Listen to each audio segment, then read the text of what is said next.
Pandemi COVID-19 tidak semuanya berdampak kurang baik bagi pengusaha.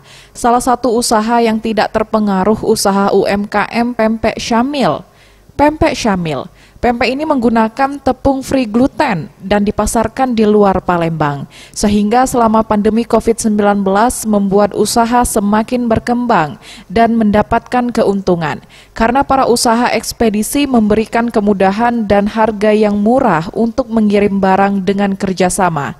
Hal ini disampaikan Kartini selaku pemilik Pempek Syamil. Dari ekspedisi, banyak ekspedisi yang mengajak kerjasama. Terus yang kedua dari pemerintah sendiri, Mbak. Jadi kita memang dipermudah dalam hal perizinan. Makanya Pempek Syamil itu udah ada Dinkes PRT, Halal MUI, SKP, SNI, sama BPOM.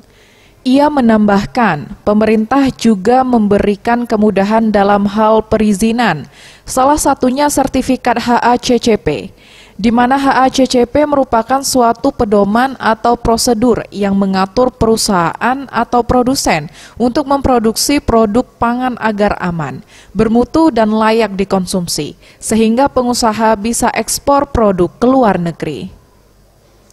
Ramayanti, Eza PM, Sriwijaya TV.